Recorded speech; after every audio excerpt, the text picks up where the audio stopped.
welcome to PCMGuns. What I have here is the latest lever action from Savage. Now, Savage don't make a lot of lever actions. It's a rimfire and it's called the Revel.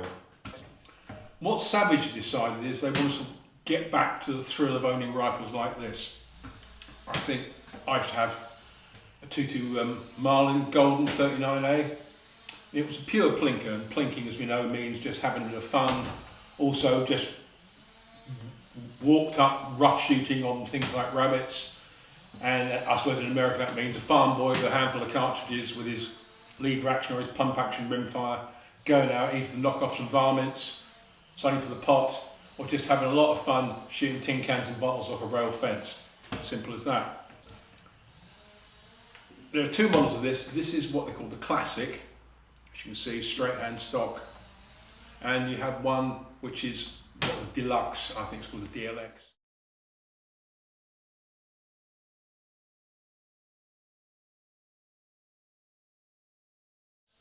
And the layout is the same. There are a few changes on it though. But basically, the Classic is the one. It's about 600 quid, and the DLX, I believe, is around about 850. And there's a bit of a difference. You see from the photographs. But the core of the rifle is aluminium lever action receiver.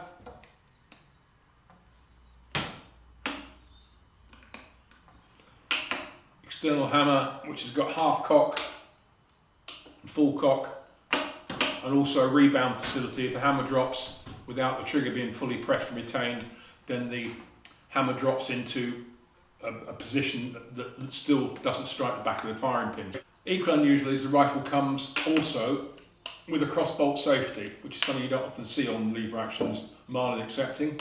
And in this condition, it comes with what we call a big loop lever. Some people like these, some people think they're cosmetic, but they're mainly for winter use when you're wearing gloves. The barrel's the most interesting thing. It's heavy, it's 18 inches and it's quite heavy, as you can see, compared to the usual rimfire barrel. Typically, it's a tube loader.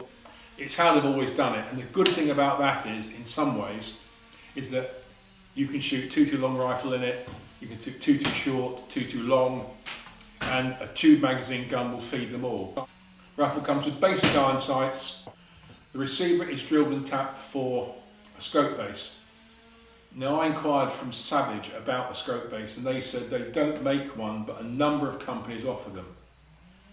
And I got in touch with EGW, which is an American company that makes most bases for most rifles. In fact, they did me a Picatinny rail for my Browning BLR tracker short action.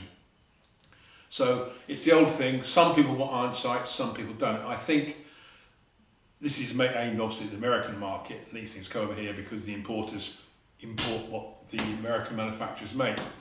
And I think that a lot of people in the US will just have this as it is with iron sights for the joy of it. If you want a bit more, you can.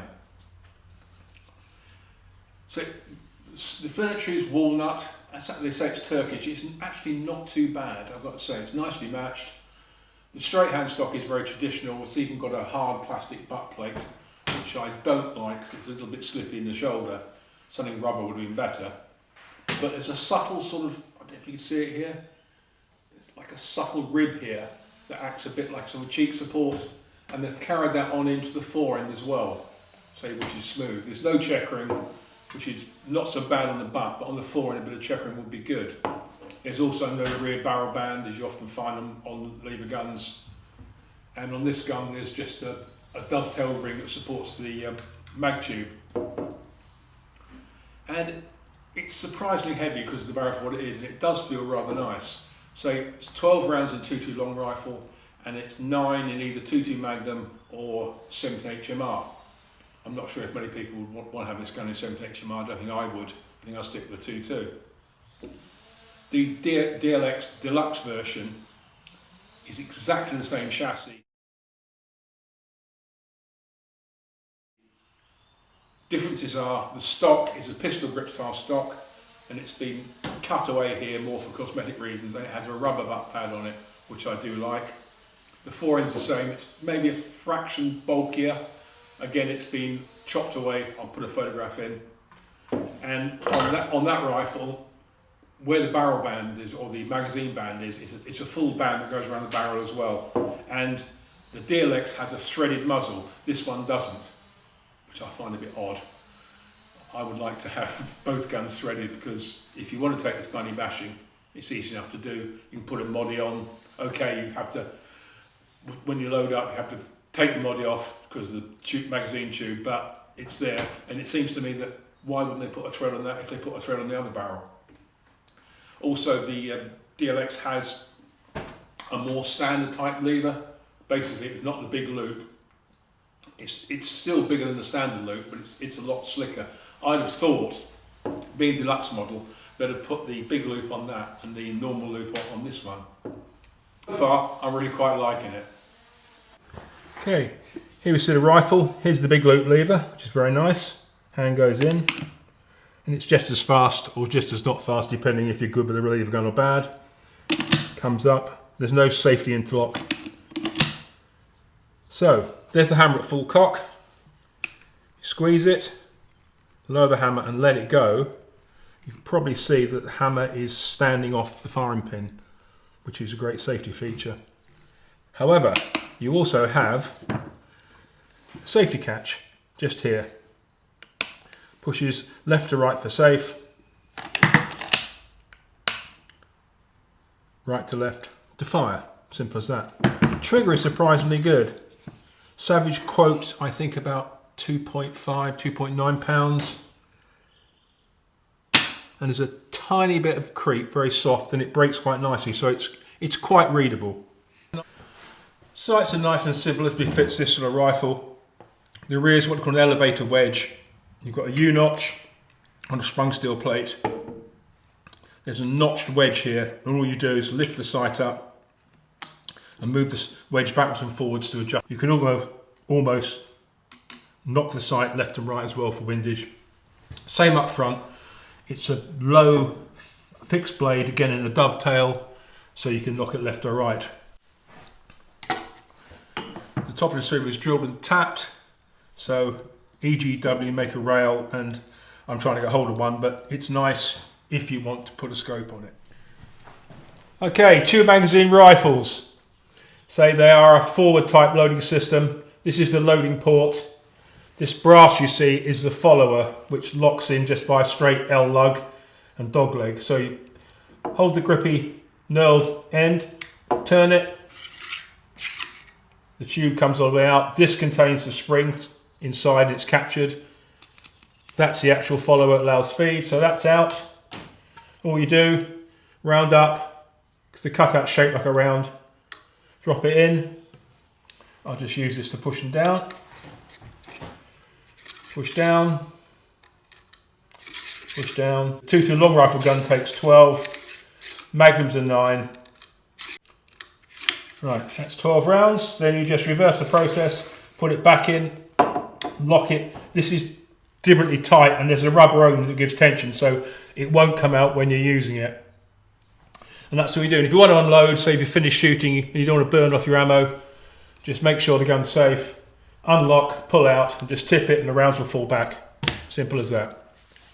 Unusually for a lever action rifle, the Revel can be taken down to separate the barrel and action from the lower part of the receiver and the lever. It looks quite easy, but there's a couple of things you need to know. First of all, when you strip it down, look here where my screwdriver is. There's a line-up slot there, so if you watch, I'll just shut the action. Bolt goes back in, bring it forward all the way, and you can see the line-up slot as I said before. That's the pin, and that's the pin. What you do, just tap them out till they stop, because they're captive, a bit like an AR-15 pins.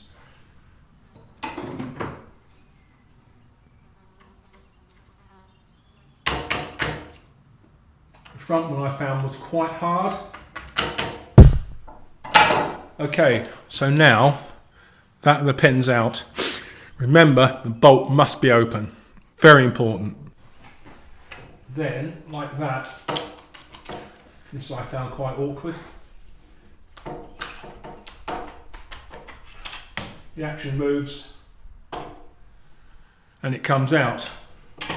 I made a mistake of pushing the bolt back in, and when you push the bolt back in you cannot get the lower in, and I had to go and find Savage's video on it. So again, we'll see here, that cutout there is the line-up, and you do it so the lever hangs down, you offer up the two pieces, get them in, roughly align the holes. I found this a real bugger to do. Goes in like so. They're in. Then you turn it over. And very carefully tap these two back in.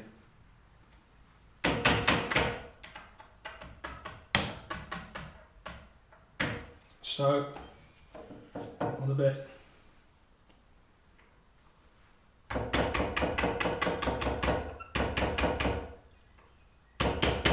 Just be gentle with it because the receiver's aluminium, but that's how it's done.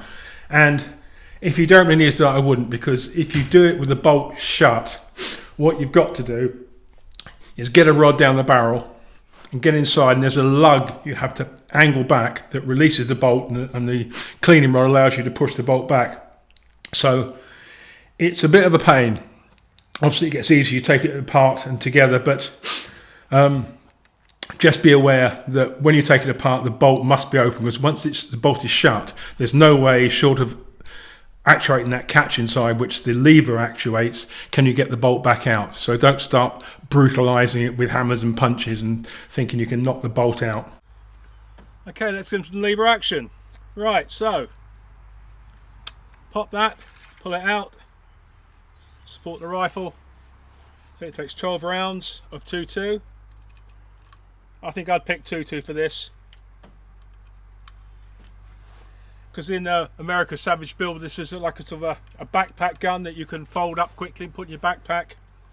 But I found that taking it apart, certainly the new gun, was a little bit fiddly, you could say. And if you've got to be aware of, as I said before, where that bolt is, there's a witness mark on the bolt, and if that's not in line with the end of the receiver, then you'll never get the thing back in. So I'd advise you, it's easy to do, you've seen my video, the part of the video on it, but there are a number of ones on the web that show it, so just be aware of it. To be brutally honest, I'd never take this gun down, because this is the UK, we don't go camping and take rifles with us because it's not allowed. Okay, it's 12 rounds, follower goes back, make sure you lock it all the way down because it's slightly under tension, and if you don't, that'll shoot out. Yeah, so just bear that in mind. That's why you've got the rubber ring there that gives more tension to it. Okay, so that's it. I've knocked the sights down. This is pretty much on a 25-yard setting while shooting it before, and it's pretty much on for windage, just elevation.